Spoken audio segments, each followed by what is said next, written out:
welcome to my April to be read plans. This month I've got not only new releases scoped out for my to be read plans, but also I plan on participating in a readathon. In this case, it is called the Magical Readathon, and every year another booktuber creates this readathon, and what you do to sign up is you essentially pick like a magical career, and that career has different subjects you need to complete in order to get your career, and each subject is a reading prompt. So it means I have to read 4 books for the Magical Readathon, plus any new releases or other stuff that I want to read in the month. So I might start with new releases and then I'll talk about the reading prompts after. The first of the new releases I've been banging on about for so long. I'm so nervous. I made the mistake of looking up Goodreads, and some people who got advanced reading copies weren't as impressed with it as they thought they'd be, and that makes me really nervous. So hopefully I still love this one because I'm determined to love it, and that is Court of Wanderers by Rinchipeko. I adore Silver Under Nightfall, and this is the sequel and conclusion to Silver Under Nightfall, which follows Remy Prendergast, who is a reaper, and he's sent by his father on a mission at the start of the book, and on this mission he kills a newly turned vampire, brings her and the other vampires he's killed back to his father, and while killing her he notices that she's got like bluish blood, which is a little bit odd, and he's also attacked by a different vampire, and then a noble vampire steps in to stop it. So all of this setup at the beginning pushes Remy into this journey of trying to discover what this rot is that is infecting humans and turning them into like rabid zombie mutating vampires, and these noble court vampires are involved as well and trying to negotiate a peace treaty with Remy's kingdom of Illyria, and he's sent almost as a representative of Illyria, and they're trying to solve what is going on with this rot. And along the way, Remy might notice that he has feelings stirring for both of them. And I love that this is not only a polyamorous romance, but it's set against the backdrop of this intense political vampire, not war, but the fact that they're fighting like zombie vampires is very cool and cinematic. And I love their communication and their tension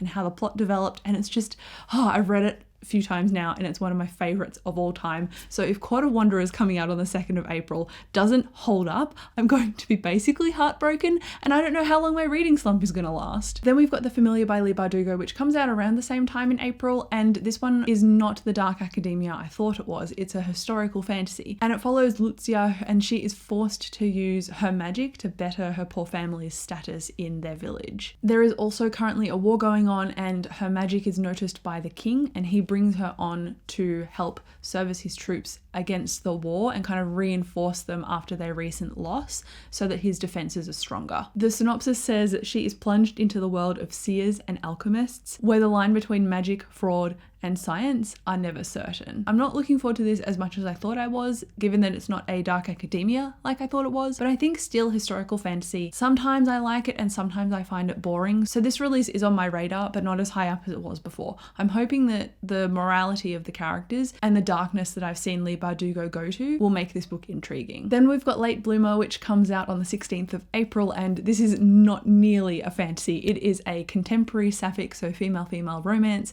and it follows, I think, Opal, and she ends up winning a massive amount of money in the lottery. So she goes from working at a dead-end job that she hates to being able to quit that job, but then a lot of people come to her doorstep and basically beg and ask for money all the time, and she's like, I don't want this thing to happen. I just want to live my life without people trying to take advantage of me. So she moves out of that place and she goes and she buys a flower farm, and on that flower farm there is like a workshop that she uses for her art and her painting, but this flower farm belongs to someone else, or obviously did belong to someone else, and she's got a life's passion to maintaining these flowers, and so she confronts Opal and says, you're not getting away with this is my farm and I am going to show the love that it deserves. And so it stops Opal from isolating herself. These two, who are very much opposites, start to be attracted to each other, and they must form some kind of like enemies almost accidentally to lovers when they start to become vulnerable and like get to know each other more. So I'm looking forward to reading this one. It sounds like it's going to be really sweet,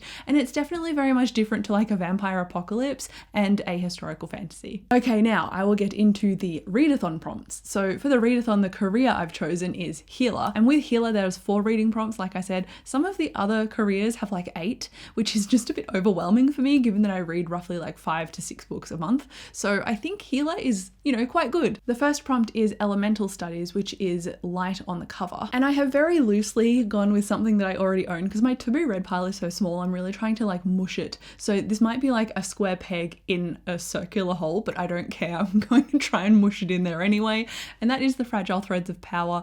And the light on the cover is this magic here, these threads of power that are almost like literal light. So the main character Tess can see the threads of magic in the world of Red London, which is the magical world. In this series, this is the continuation of the trilogy, so there will be older characters showing up. So don't just start this. I would recommend rereading the trilogy, which I did a recap for, and then I didn't read this straight afterwards. And I'm a bit apprehensive about this one, which is why I've put it off for so long.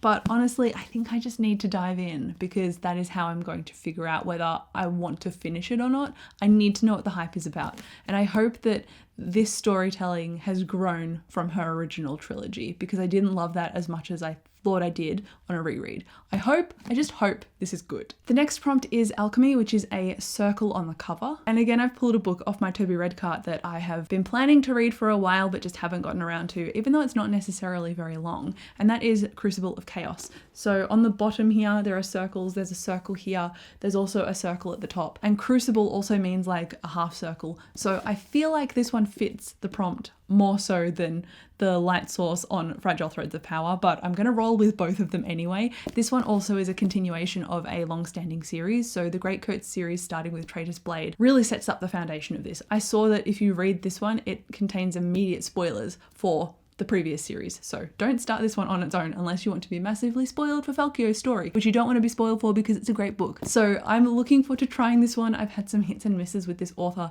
since reading the Greatcoats, so again I'm a bit apprehensive, but if I start it then I will know whether I want to read it or not. So that is what I'm going for. Putting two fantasy books on a readathon TBR is probably not the smartest choice, given that I want to take notes for both as well, which tend to slow down my reading experience, but I'm trying to be optimistic and hope for the best, so we'll see how both of these go. I do plan on doing a reading vlog of sorts for them too, so if that happens then well done me, but otherwise I might try and just get through them the best that I can. The next two reading prompts are Inscription and Restoration. So for Inscription, I write down 3 book titles and then pick one out of a hat. I don't have 3 book titles that I really want to be motivated to read right now, so that's going to be a difficult one. I think I'll probably eventually just choose it if I do a reading vlog. I'll choose it that way, or I'll get Dave to choose one for me out of 3 I give him. We'll see what happens.